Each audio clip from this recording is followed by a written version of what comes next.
नमस्कार मित्रांनो, स्वागत आहे तुमचं आपल्या मराठी व्लॉगर या चॅनलवर. जर तुम्ही या चॅनलवर नवीन असाल तर चॅनलला सबस्क्राईब करा आणि अशाच आणखी भक्तिमय कथा पाहण्यासाठी बेल आयकन नक्कीच क्लिक करा. कधी विचार केला आहे का, इतका शक्तिशाली, इतका पराक्रमी आणि इतका महान भक्त हनुमंत जन्माला कसा आला? ही कथा आहे भक्तीची, तपस्येची आणि दैवी चमत्काराची. ही कथा आहे हनुमान यांची. पूर्वी स्वर्गलोकात एक सुंदर अप्सरा होती. तिचं नाव होतं अंजनी. अंजनी खूप सुंदर होती. ती नृत्य करायची, ती आनंदात राहायची. पण एक दिवस तिच्याकडून चूक झाली. एका ऋषींचा अपमान झाला. त्या ऋषींनी रागाने तिला शाप दिला. तू पृथ्वीवर जन्म घेशील. अंजनी घाबरली. ती दुःखी झाली. तिने माफी मागितली.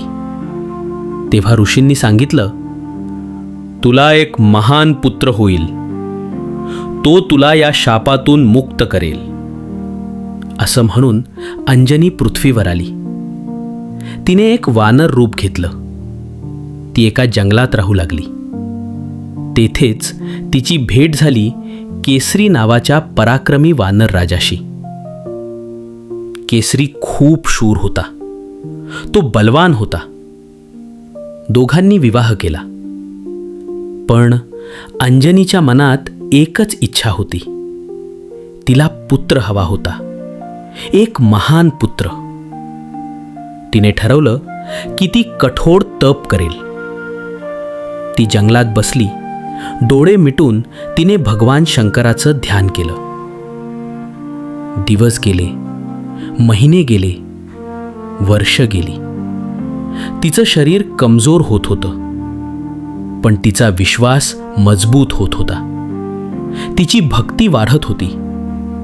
तिचं मन शांत होत होतं.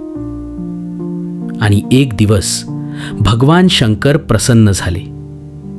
ते तिच्यासमोर प्रकट झाले. ते म्हणाले, अंजनी, तुझी तपस्या आम्हाला आवडली. तुला एक महान पुत्र होईल. तो माझाच अंश असेल. अंजनी आनंदी झाली.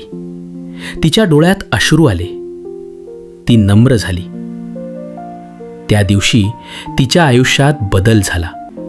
त्याच वेळी राजा दशरथ यज्ञ करत होते. त्या यज्ञातून एक दिव्य प्रसाद निर्माण झाला.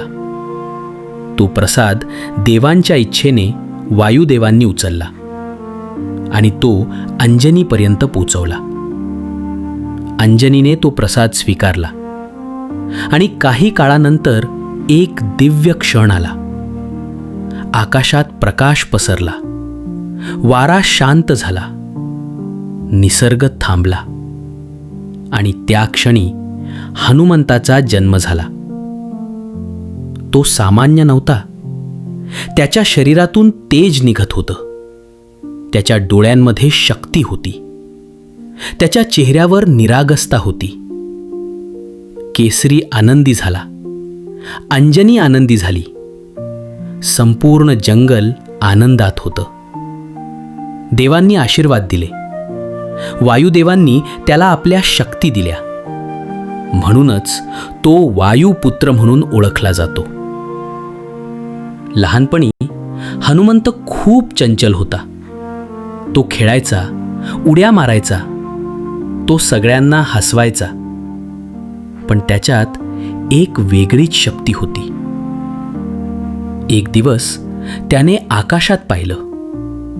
एक तेजस्वी गोळा. तो सूर्य होता. पण त्याला वाटलं की ते फळ आहे. तो म्हणाला, हे फळ मी खाणार. आणि तो उडी मारून आकाशात गेला. तो वर, आणखी वर, आणखी वर गेला. तो सूर्याजवळ पोचला. संपूर्ण जग घाबरलं. देव घाबरले. इंद्राने वज्र फेकला. तो त्याला लागला. हनुमंत खाली पडला. वायुदेव रागावले. त्यांनी वारा थांबवला. संपूर्ण जग थांबलं. तेव्हा देवांनी हनुमंताला अनेक वर दिले. त्याला शक्ती दिली. त्याला ज्ञान दिलं. त्याला अमरत्व दिलं. पण एक शापही मिळाला. तो आपली शक्ती विसरेल जोपर्यंत कोणी त्याला आठवण करून देणार नाही. हीच होती हनुमंताच्या जन्माची कथा. ही कथा आपल्याला शिकवते, भक्ती असेल तर देव प्रसन्न होतात. तपस्या असेल तर चमत्कार घडतो. आणि विश्वास असेल तर जीवन बदलतं. जर तुम्हाला ही कथा आवडली असेल तर व्हिडिओला लाईक करा आणि आपल्या मराठी व्लॉगर चॅनलला सबस्क्राईब करा. अशाच आणखी भक्तिमय कथा पाहण्यासाठी बेल आयकन नक्कीच क्लिक करा. जय हनुमान.